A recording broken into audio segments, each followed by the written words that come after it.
ദൈവനാമത്തിന് മഹത്വം ഉണ്ടാകട്ടെ. നമ്മുടെ ഈ കൂടിവരവ് അനുഗ്രഹിച്ച് ഉദ്ഘാടനം ചെയ്ത അഭിമന്യ തിരുമേനി, ഇപ്പോഴിതിൻ്റെ സാരഥ്യം വഹിക്കുന്ന ബഹുമാനപ്പെട്ട അതിരമ്പുഴയിലച്ചൻ, പ്രിയ മോഡറേറ്റേഴ്സ്, ഇന്നത്തെ വായനയിൽ പങ്കാളികളാകുന്ന പ്രിയ സഹോദരങ്ങളെ, ഇന്ന് വിശുദ്ധ ലൂക്കോസിന്റെ സുവിശേഷം 9-ാം അധ്യായത്തിന്റെ 1 മുതൽ 36 വരെയുള്ളതായ വാക്യങ്ങളിലെ പ്രധാന ആശയങ്ങളും ചില ചിന്തകളും ഭാഷാപരമായിട്ടുള്ള ചില വ്യതിയാനങ്ങളും പരിഭാഷയിലെ ചില പ്രത്യേകതകളും ഒക്കെ ചൂണ്ടിക്കാണിക്കുവാനായിട്ടാണ് ആഗ്രഹിക്കുന്നത്. ഒന്നാമതായി 1-ാം വാക്യം, യേശു തൻ്റെ പന്തിരുവരെ വിളിച്ച് സർവഭൂതങ്ങളെയും ഒഴിവാക്കുവാനും രോഗങ്ങൾക്ക് സൗഖ്യം നൽകാനുമായി അയച്ചു എന്ന് വിശുദ്ധ ഗ്രന്ഥത്തിൽ കാണുന്നു. ഇതേ വാക്ക് തന്നെ പന്തിരുവർ എന്നുള്ള ഒരു പദപ്രയോഗമാണ് നമ്മുടെ പഴയ പരിഭാഷയിലും കാണുന്നത്. എന്നാൽ കത്തോലിക്ക സഭയുടെ POC ബൈബിളിൽ അതേക്കുറിച്ച് കാണുന്നത് 12 ശ്ലീഹന്മാർ എന്നാണ്.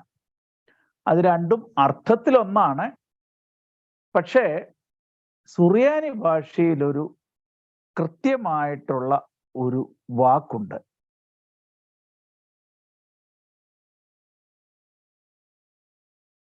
അത് ത്രേസാർ സ്ലീഹ എന്നൊക്കെ നിങ്ങളത് കേട്ടിട്ടുണ്ടായിരിക്കും. ത്രേസാർത്തേ, അവൻ പന്തിരുവരും, പന്തിരുവരോടെ. Jesus called his 12 giving the power. ഒറ്റ വാക്കിലാണ് അത് ഇവിടെ സുറിയാനി ഒറിജിനലിലെ കാണുന്നത്. അതുകൊണ്ടാണ് ഈ വ്യത്യാസം നാം കാണുന്നത്. അപ്പോൾ 12 അപ്പോസ്തലന്മാരോട് അവരെ വിളിച്ചിട്ട് അവർക്ക് ഈ അധികാരങ്ങൾ നൽകുന്നതിനെ സംബന്ധിച്ചുള്ള കാര്യങ്ങളാണ് നാം ഇവിടെ കാണുന്നത്. ഇനിയും ആ വാക്യത്തിൽ നമ്മൾ മുന്നോട്ട് പോകുമ്പോൾ, വഴിക്ക് വടിയും, 3-ാം വാക്യം, വഴിക്ക് വടിയും പൊക്കണവും അപ്പവും പണവും ഒന്നും എടുക്കരുത്, 2 ഉടുപ്പും അരുതേ എന്ന് പറഞ്ഞു. എന്താണ് ഈ വടിയും പൊക്കണവും? അവിടെ വഴി നടക്കുവാനായിട്ട് അന്നത്തെ റോഡുകളിലൂടെയും ഒക്കെ നടക്കുമ്പോൾ അനിവാര്യമായിട്ടുള്ള ഒരു കാര്യമാണ് കയ്യിൽ ഒരു ഊന്നുവടി. ആ വടിയും അടുത്തത് ഭാണ്ഡം, അല്ലെങ്കിൽ അവരുടെ യാത്രയ്ക്ക് ആവശ്യമായിരിക്കുന്ന സാധനങ്ങളൊക്കെ കെട്ടിവയ്ക്കാനായിട്ടുള്ള ഭാണ്ഡം. അത് പഴയ പരിഭാഷയിലെ പൊക്കണം എന്നാണ് കൊടുത്തിരിക്കുന്നത്. ഇപ്പോൾ ഈ പൊക്കണം എന്നുള്ള പദം തന്നെ മുതിർന്നവർക്ക് പോലും അറിയാവോ എന്ന് എനിക്ക് സംശയമുണ്ട്. ഏതായാലും അത് നാം ശ്രദ്ധിക്കേണ്ട ഒരു കാര്യമാണ്. അടുത്ത വാക്യത്തിലെ 2 കുപ്പായം അരുത് എന്നാണ് വിശുദ്ധ ഗ്രന്ഥത്തിൽ പറഞ്ഞിരിക്കുന്നത്. പഴയ പരിഭാഷയിൽ 2 ഉടുപ്പ് അരുത് എന്നാണ്. ഉടുപ്പെന്ന് പറയുമ്പോൾ അത് ഇന്നർ ഡ്രസ്സാണ്. അതിൻ്റെ പുറത്ത് ധരിക്കുന്ന കുപ്പായം ആണ് ഇവിടെ ഉദ്ദേശിക്കുന്നത്. കാരണം ഇന്നർ ഡ്രസ്സ് ഒന്നിൽ കൂടുതൽ ആവശ്യമാണ്. ഒന്ന് കഴുകിയിടുമ്പോൾ അടുത്തത് ഉണങ്ങിയെടുക്കേണ്ട ആവശ്യമുണ്ട്. അപ്പോൾ 2 മിനിമം ആവശ്യമുണ്ട്. അതുകൊണ്ട് ഉൾവസ്ത്രത്തെക്കുറിച്ച് അല്ല ഉദ്ദേശിക്കുന്നത്, അത് പുറത്തിടുന്ന കുപ്പായമാണ്. ഇപ്പൊ ഈ ഞങ്ങളൊക്കെ ഇട്ടിരിക്കുന്ന പോലുള്ള ഈ പുറംകുപ്പായം അന്നത്തെ സമൂഹത്തിൽ എല്ലാവരും ഇടുന്നതാണ്. അതേക്കുറിച്ചാണ് അവിടെ സൂചിപ്പിക്കുന്നത്. ഇനിയും 4-ാമത്തെ വാക്യത്തിലേക്ക് പോകാം.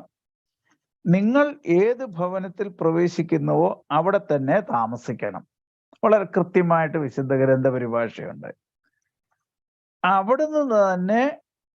അവിടെ തന്നെ താമസിക്കണം, അവിടെ നിന്ന് തന്നെ പുറപ്പെടുകയും ചെയ്യണം. അപ്പോൾ അത് 4-ാം വാക്യത്തിൽ പഴയ പരിഭാഷയിൽ നിങ്ങൾ ഏത് വീട്ടിലെങ്കിൽ ചെന്നാൽ അവിടം വിട്ടു പോകും വരെ അവിടെ തന്നെ പാർപ്പീൻ എന്നാണ് പറയുന്നത്. അതിൽ അല്പം അവ്യക്തതകളുണ്ട്. അവിടം വിട്ടു പോകുന്നത് വരെ അവിടെ തന്നെ താമസിപ്പീൻ എന്നാണ് പറയുന്നത്. അത് കൃത്യമായിട്ട് നമുക്കിവിടെ കാണുവാനായിട്ട് സാധിക്കും. അവിടെ നിന്ന് തന്നെ നിങ്ങൾ പുറപ്പെടണം. അതായത് ഒരു ഗ്രാമത്തിൽ പട്ടണത്തിലോ ചെന്ന് അവിടെ താമസിച്ചാൽ ആ താമസിക്കുന്ന വീട്ടിൽ തന്നെ താമസിച്ചുകൊണ്ട് അവിടുത്തെ പ്രവർത്തനങ്ങൾ കഴിയുമ്പോൾ നിങ്ങൾ ആ ഭവനത്തിൽ തന്നെ പോകണം. ഇങ്ങനെ ഓരോ വീടുകളിലേക്കും മാറി മാറി ഓടരുത് എന്നുള്ള ഒരു സൂചന അവിടെ ഉണ്ട്. എന്ന് മാത്രവുമല്ല, ഇവിടെ വളരെ പ്രധാനപ്പെട്ട ഒരു ദൂത് ഈ വാക്യങ്ങളിലെല്ലാം ഉണ്ട്. അതായത് കർത്താവിന്റെ ശിഷ്യന്മാർ ദൈവത്തിൽ പൂർണ്ണമായിട്ട് ആശ്രയിക്കുന്നവരായിരിക്കണം. ഒരു വീട്ടിൽ ചെന്ന് അവിടെ സ്വീകരിച്ചില്ലെങ്കിൽ നമുക്ക് വേറൊരു സ്വീകാര്യമായ ഭവനം ദൈവം കരുതും. അപ്പോൾ അവിടെ ദൈവത്തിലുള്ള പൂർണ്ണമായ ആശ്രയത്തെ സൂചിപ്പിക്കുന്നു. കർത്താവിന്റെ അപ്പോസ്തലന്മാർക്ക് വേണ്ടിയ പരിത്യാഗത്തെ അവിടെ സൂചിപ്പിക്കുകയാണ്. അതുകൊണ്ടാണ് ഈ പണവും അമിത വസ്ത്രങ്ങളും അതുപോലെ ഭാണ്ഡക്കെട്ടുകളും ഒക്കെ ആയിട്ട് നമ്മളിങ്ങനെ പോകരുത് എന്നുള്ളതായ ആ നിർദ്ദേശം അവിടെ കൊടുക്കുന്നത്. ഇനി നമുക്ക് 6-ാം വാക്യത്തിലേക്ക് പോകാം. 6-ാം വാക്യത്തിൽ എവിടെയെങ്കിലും സ്വീകരിക്കാതെ വന്നാൽ ആ പട്ടണത്തിൽ നിന്ന് നിങ്ങൾ കാലിലെ പൊടി കൂടെ തട്ടിക്കളഞ്ഞിട്ട് പോരാന്ന് പറഞ്ഞാൽ അത് ഒരു സൂചകമാണ്. അവിടെ നിന്ന് ഒന്നും സ്വീകരിക്കാതെയും അവരോട് ഒരു സമ്പർക്കവുമില്ലാതെ അവിടെ നിന്ന് പോരുക എന്നുള്ളതാണ്. ഇനി അടുത്തതാണ് സ്ലീഹന്മാർ പുറപ്പെട്ട് നഗരങ്ങളിലും ഗ്രാമങ്ങളിലും ചുറ്റി സഞ്ചരിച്ചു. അത് 6-ാം വാക്യം അങ്ങനെയാണ് പറയുന്നത്. എന്നാൽ പഴയ പരിഭാഷയിൽ ഇവർ പുറപ്പെട്ട്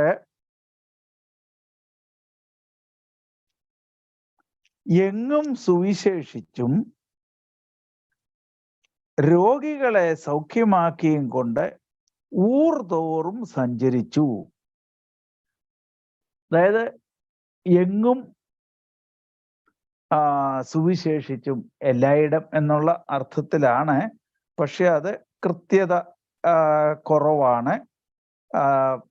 നഗരങ്ങളിലും ഗ്രാമങ്ങളിലും എന്ന് കൃത്യമായിട്ട് വിശുദ്ധ ഗ്രന്ഥത്തിൽ അത് സൂചിപ്പിക്കുന്നുണ്ട്. ഇതിനു മുമ്പ് നമ്മൾ ഈ വ്യത്യാസങ്ങൾ കണ്ടിട്ടുള്ളതാണ്. എന്ന് മാത്രവുമല്ല, അവിടെയെല്ലാം ഊർ എന്നുള്ള ഒരു പദപ്രയോഗം കാണുന്നുണ്ട്. അത് തമിഴ് കലർന്ന മലയാളത്തിന്റെ പഴയ മലയാളത്തിലെ ഒരു പ്രയോഗമാണ്. നമുക്കറിയാം, നമ്മുടെ പല സ്ഥല നാമങ്ങളിലും ഒക്കെ അതുണ്ട്, മലയാറ്റൂർ. അപ്പോൾ നമ്മുടെ പഴയ മലയാളവും തമിഴും ഇടകലർന്ന് ഉപയോഗിച്ചുകൊണ്ടിരുന്ന കാലഘട്ടങ്ങളിലുള്ള ചില സ്ഥലനാമങ്ങളിലെ ഊരി ചേർന്ന് പലതും കാണാറുണ്ട്. പക്ഷെ എന്നാലും അത് ഇപ്പോഴത്തെ ശുദ്ധ മലയാളത്തിലെ ഒരു പ്രയോഗമായിട്ട് അതിനെ ആരും കാണുന്നില്ല. ഇനി അടുത്തതായിട്ട് ഹേറോദേവിനെ കുറിച്ച് പറയുന്നുണ്ട്.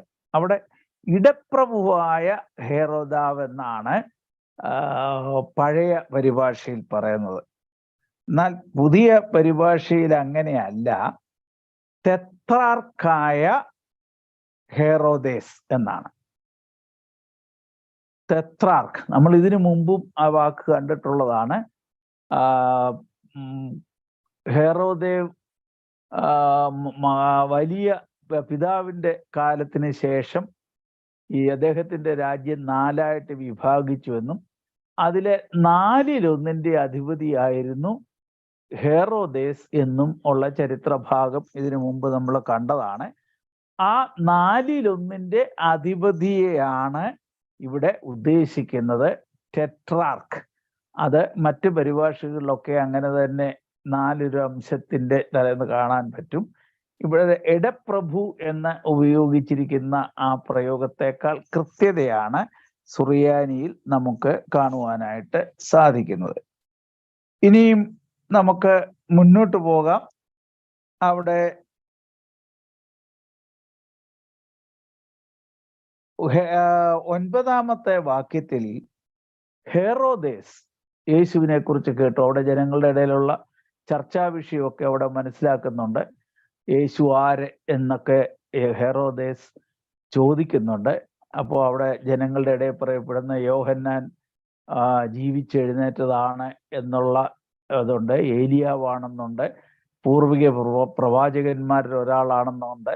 പക്ഷെ ഹെറോദേസിന് ഇതൊരു സംഭ്രമമുണ്ട്. കാരണം താൻ കൊല്ലിച്ച യോഹന്നാൻ ഉയർത്തെഴുന്നേറ്റു എന്ന് കേട്ടപ്പോൾ അദ്ദേഹത്തിന് മനസ്സിലൊരു സംഭീതിയുണ്ട്. അതുകൊണ്ട് കർത്താവിനെ കാണുവാനായിട്ട് ആഗ്രഹിച്ചിരുന്നു എന്ന് അവിടെ സൂചിപ്പിച്ചിട്ടുണ്ട്. പക്ഷെ ഈ ആഗ്രഹം വിചാരണാവസരം വരെ മാത്രം അദ്ദേഹത്തിന് സാധിച്ചില്ല എന്നുള്ളത് നമുക്ക് മനസ്സിലാക്കുവാനായിട്ട് സാധിക്കും. അതുകൊണ്ട് നമുക്ക് കൃത്യമായിട്ട് ആ ഹെറോദേസിനെ കുറിച്ചുള്ള ഒരു വിവരണം നിങ്ങളുടെ ശ്രദ്ധയിലേക്ക് ഞാൻ കൊണ്ടുവന്നു എന്ന് മാത്രമേ ഉള്ളൂ. അവൻ പരിഭ്രാന്തനായിരുന്നു. യോഹന്നാനെ കൊല്ലിച്ച വിവരം ഒക്കെ ഓർത്തിട്ട് അവന് മാനസിക സംഭ്രമം ഉണ്ടായി. അതിൻ്റെ വെളിച്ചത്തിലാണ് ഈ ജനം പല വിധത്തിൽ പറയുന്ന ഈ യേശുവിനെ കാണണം എന്നുള്ളതായ ആഗ്രഹം അദ്ദേഹത്തിൽ ഉണ്ടാകുന്നത്. ഇനി നമുക്ക് മുന്നോട്ട് പോയാൽ അടുത്ത സംഭവം 5 അപ്പം കൊണ്ട് 5000 പേരെ പോഷിപ്പിക്കുന്ന ഭാഗമാണ്. അത് എല്ലാ സുവിശേഷങ്ങളിലും വിവരിക്കുന്ന ഒരു കാര്യമാണ്. അത് നമ്മൾ വളരെയധികം ചർച്ച ചെയ്യേണ്ട കാര്യങ്ങളൊന്നും ആ ഭാഗങ്ങളിൽ നമുക്ക് കാണുവാനായിട്ട് സാധിക്കുന്നില്ല. പക്ഷെ അവിടെ ചില വാക്കുകളുടെ ചെറിയ അപാകതകളൊക്കെ ഉണ്ട്. അതായത് 25-ാമത്തെ വാക്യം വരുമ്പോൾ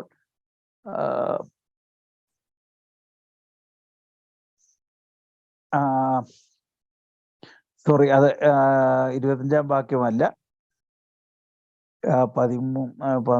13-ാമത്തെ വാക്യത്തിന്റെ അവസാനം, ഞങ്ങൾ പോയി ഈ സകല ജനത്തിനും വേണ്ടി ഭോജ്യങ്ങൾ കൊള്ളണമോ എന്ന് ചോദിച്ചു.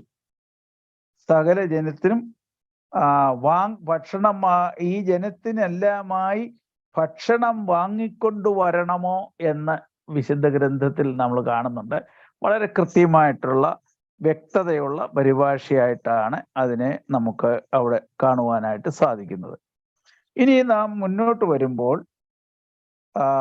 കർത്താവിനെ കുറിച്ച് പറയുന്ന 2 കാര്യങ്ങളിലുള്ള ഒരു പ്രധാനപ്പെട്ട സൂചകമാണ് ഞാൻ ചൂണ്ടിക്കാണിക്കുവാനായിട്ട് ആഗ്രഹിക്കുന്നത്. അവിടെ കർത്താവ് ആരാണ് എന്ന് ചോദിക്കുന്നുണ്ട്. അവിടെ പറയുമ്പോൾ ദൈവത്തിൻ്റെ ക്രിസ്തു. എന്നാൽ വിശുദ്ധ ഗ്രന്ഥത്തിൽ നമ്മൾ കാണുന്നത് മെശിഹ എന്നാണ്. ഈ വാക്കുകൾ തമ്മിലുള്ള വ്യത്യാസം എന്താണ് എന്നുള്ളത് നാം അറിഞ്ഞിരിക്കണം.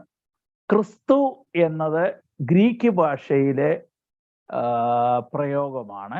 അതായത് ക്രിസ്തോസ് എന്നാണ് ക്രിസ്തുവിനെ, കർത്താവിനെ കുറിച്ച് ഗ്രീക്ക് ഭാഷയിൽ പറയുന്നത്. അതിൻ്റെ തന്നെ കൃത്യമായിട്ടുള്ള അർത്ഥത്തിലുള്ളതാണ് മശിഹ എന്നുള്ളത്. സുറിയാനി പാരമ്പര്യമുള്ള സഭകളിലെല്ലാം ഈ മശിഹ എന്ന് പറഞ്ഞാൽ അഭിഷേകം ചെയ്യപ്പെട്ടവൻ അല്ലെ അഭിഷിക്തൻ എന്നൊക്കെയുള്ള പദപ്രയോഗമാണ് നാം കാണുന്നത്. അപ്പോൾ ഇനിയും അതാണ് ആ ഭാഗത്ത് കർത്താവിനെ കുറിച്ച് ശമോൻ പത്രോസ് പറയുന്ന ആ ഭാഗത്ത് നാം ശ്രദ്ധിക്കേണ്ടതായ കാര്യം. അപ്പോൾ ദൈവത്തിൻ്റെ മശിഹ എന്ന് 21-ാം വാക്യത്തിൽ അവിടെ ഇങ്ങനെ പറയുന്നുണ്ട്. പിന്നീട് കർത്താവിൻ്റെ പിന്നാലെ വരുന്നവൻ, അതിൻ്റെ ആ പദപ്രയോഗങ്ങളും കൃത്യമായിട്ടാണ് ഇവിടെ നമ്മൾ കാണുന്നത്. എൻ്റെ പിന്നാലെ വരുവാൻ ആഗ്രഹിക്കുന്നവരോ അവൻ സ്വയം ത്യജിച്ച് പ്രതിദിനം തൻ്റെ ക്രൂശ് എടുത്ത് എൻ്റെ പിന്നാലെ വരണം. വളരെ കൃത്യമായിട്ടാണ് അതവിടെ സൂചിപ്പിക്കുന്നത്.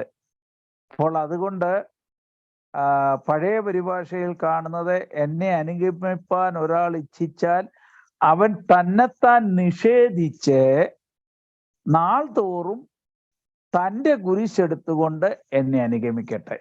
അവിടെ പഴയ ഭാഷയുടെ അവ്യക്തതകളുണ്ട്. അതാണ് ഇവിടെ കൃത്യതയോടെ പറഞ്ഞിരിക്കുന്നത്. എൻ്റെ പിന്നാലെ വരുവാൻ ആഗ്രഹിക്കുന്നവരോ അവൻ സ്വയം ത്യജിച്ച്, സ്വയം നിഷേധിക്കുകയല്ല, സ്വയം ത്യജിച്ച് പ്രതിദിനം, അതായത് ജീവിതത്തിലെ ഓരോ ദിവസങ്ങളിലും തൻ്റെ കുരിശെടുത്തുകൊണ്ട് കർത്താവിൻ്റെ പിന്നാലെ വരണം, എൻ്റെ പിന്നാലെ വരണമെന്ന് കർത്താവ് ആവശ്യപ്പെടുകയാണ്. അപ്പോൾ അവിടെ നമ്മൾ മനസ്സിലാക്കേണ്ട ഒരു കാര്യം, ശിഷ്യത്വം എന്നുള്ളത് കഷ്ടതയും പ്രയാസവും ഏറെയുള്ള ഒരു വിളിയാണ്. അത് വളരെ എളുപ്പമുള്ളതല്ല. അത് ദൈനംദിനം നാം അനുഭവിക്കേണ്ട ആ കർത്താവിൻ്റെ പിന്നാലെ പോകുന്ന ആ പാതയിലെ കഷ്ടതകളും പ്രയാസങ്ങളും അനുഭവിച്ചുകൊണ്ട് വേണം മുന്നോട്ട് പോകാൻ. പക്ഷെ ദൗർഭാഗ്യവശാൽ നമ്മളെല്ലാവരും ആഗ്രഹിക്കുന്നത് ഈ ജീവിതത്തിൽ കഷ്ടതകളൊന്നും ഉണ്ടാകരുത്, ഈ കഷ്ടതകൾക്കൊക്കെ അപ്പുറമായിട്ട് കൂടുതൽ കൂടുതൽ സുഖവും സൗകര്യങ്ങളും ജീവിതത്തിലെ പ്രയാസങ്ങളില്ലാത്ത ഒരവസ്ഥയും ഓരോ ദിവസവും ഉണ്ടാകണം. നമ്മൾ പലപ്പോഴും പ്രാർത്ഥനകൾ തന്നെ എനിക്ക് കിട്ടണമേ, എനിക്ക് കിട്ടണമേ, എനിക്ക് തരണമേ എന്നുള്ള അർത്ഥത്തിലാണ്. പക്ഷെ കർത്താവ് ഇവിടെ പറയുന്നത് അങ്ങനല്ല. സ്വയത്തെ ത്യജിച്ചിട്ട് പ്രതിദിനം കർത്താവിൻ്റെ കുരിശെന്നുള്ളത് ഞാൻ വ്യക്തതയ്ക്ക് വേണ്ടി പറയുകയാണ്, കഷ്ടതയിലൂടെ, ദിനംതോറും കഷ്ടതയിലൂടെ കർത്താവിൻ്റെ പിന്നാലെ പോകുക എന്നുള്ള ഒരു വചനമായിട്ട് നമുക്കതിനെ മനസ്സിലാക്കുവാൻ സാധിക്കണം. ഇനി നമുക്ക് ഏറ്റവും പ്രധാനപ്പെട്ട ഒരു സംഭവത്തിലേക്കാണ് 9-ാം അധ്യായത്തിൻ്റെ 28 മുതലുള്ളതായ വാക്യങ്ങളിൽ നാം കാണുന്നത്. അവിടെ സുവിശേഷങ്ങളിലൊക്കെ പ്രതിപാദിച്ചിട്ടുള്ള, മറ്റു സുവിശേഷങ്ങളിലൊക്കെ പ്രതിപാദിച്ചിട്ടുള്ള ഒരു കാര്യമാണ് താബോർ മലയിലെ അത്ഭുതം. അതിൻ്റെ പ്രാരംഭം നമുക്കൊന്ന് കേൾക്കാം. ഈ വചനങ്ങൾ പറഞ്ഞിട്ട് ഏകദേശം 8 ദിവസങ്ങൾക്ക് ശേഷം ശമോനെയും യാക്കോബിനെയും യോഹന്നാനെയും കൂട്ടിക്കൊണ്ട് പ്രാർത്ഥിപ്പാൻ മലയിലേക്ക് കയറിപ്പോയി.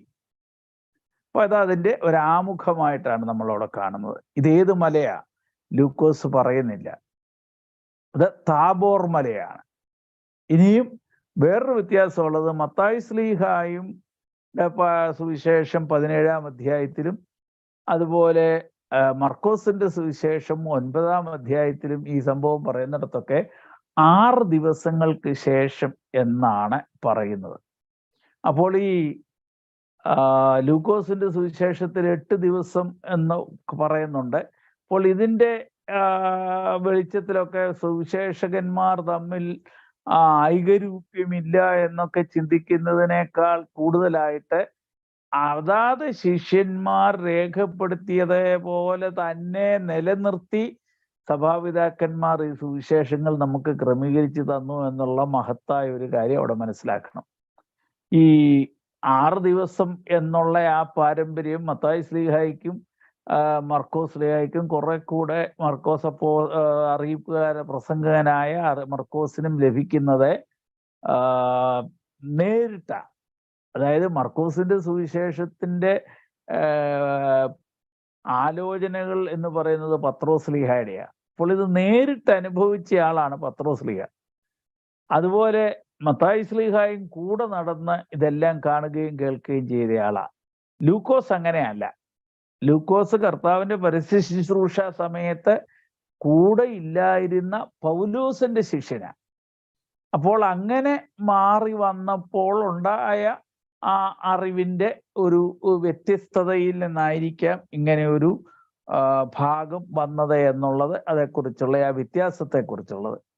ഇനി രണ്ടാമത്, ഈ താബോർ മല താബോർ മല എന്ന് പറയുന്നത് യഥാർത്ഥത്തിൽ പഴയ നിയമത്തിൽ സീനായി മല എന്താണോ അതിന് തുല്യമാണ് പുതിയ നിയമത്തിലെ താബോർ മല.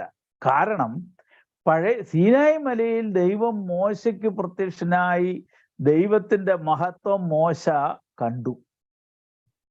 ഇവിടെ പത്രോസും യാക്കോബും യോഹന്നാനും ദൈവാത്മാവിനാൽ പ്രശോഭിതനായി സ്വർഗീയ അവസ്ഥ കണ്ടു. അതുപോലെ ഈ ലോകത്തിൽ നിന്ന് വേർപിരിഞ്ഞ് കർത്താവിനോടൊപ്പമായിരിക്കുന്ന വിശുദ്ധന്മാരുടെ അവസ്ഥയും അവരെല്ലാം ഈ മഹത്വം ഷെയർ ചെയ്യുന്ന, അതിനെല്ലാം പങ്കാളികളാകുന്ന ആ ശ്രേഷ്ഠതയെ അവർ കാണുകയാണ്. അപ്പോൾ അതുപോലെ തന്നെ ഇവിടെ തൃത്വത്തിന്റെ വെളിപ്പെടുത്തലായിട്ട് ഇതേക്കുറിച്ച് കാണാറുണ്ട്. കാരണം ദൈവത്തിന്റെ ശബ്ദം അവിടെ കേൾക്കുന്നു. അതുപോലെ തന്നെ കർത്താവും മോശയും ഏലിയാവും ഇങ്ങനെ 3 പുരുഷന്മാരെ അവിടെ കാണുന്നു. പരിശുദ്ധാത്മ സാന്നിധ്യത്തിന് തുല്യമായിട്ടുള്ള ആ പ്രഭാപൂരിതമായ, ലോകത്തിൽ ഒരു അലക്കുകാരനെ കൊണ്ടും വെളുപ്പിക്കാൻ സാധിക്കാത്ത വണ്ണം ശോഭയേറിയ ആ വസ്ത്രത്തിൽ അവരെ കാണുന്നു. ഇങ്ങനെ ആ വിശുദ്ധ തൃത്വത്തിന്റെ വെളിപ്പെടുത്തൽ പഴയ നിയമത്തിലെ സീനായി മലയ്ക്ക് തുല്യമായിട്ടുള്ള താബോർ മലയുടെ ആ അവസ്ഥകൾ നമുക്കവിടെ കാണുവാനായിട്ട് സാധിക്കും.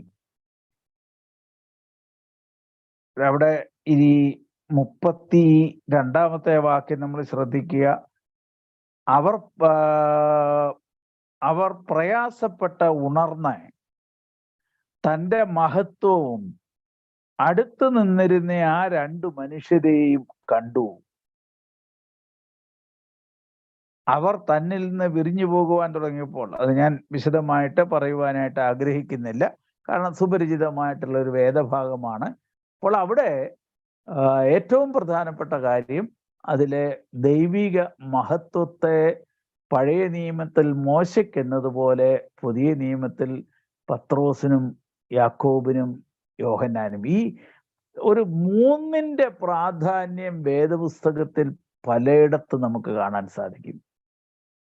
കർത്താവിനോടുകൂടി സന്നിഹിതരായിരുന്നത് 3 പേരാണ്. ഇതൊക്കെ ഒരു തൃത്വത്തിന്റെ ഒരു നിഴലാണ്. അവിടെ മനുഷ്യരായിട്ട് അവിടെ സന്നിഹിതരായിരുന്ന 3 അപ്പോസ്തലന്മാർ, 12 അപ്പോസ്തലന്മാരുണ്ടായിരുന്നവരിൽ നിന്ന് 3 പേരെ കർത്താവ് പ്രത്യേകം വിളിച്ചുകൊണ്ട് പോവുക. അപ്പൊ ഇങ്ങനെ ഏറ്റവും മഹത്തായ പ്രാധാന്യമേറിയ സംഭവങ്ങളൊക്കെ കാണുമ്പോൾ ഈ തൃത്വ വിശ്വാസത്തിന്റെ സൂചകങ്ങളെ കൂടെയാണ് നാം കാണുന്നത് എന്ന് ഓർമ്മിപ്പിച്ചുകൊണ്ട് ഇന്നത്തെ ചിന്തകൾ അവസാനിപ്പിക്കുന്നു. ദൈവം നമ്മെ എല്ലാവരെയും അനുഗ്രഹിക്കുമാറാകട്ടെ. ആമീൻ.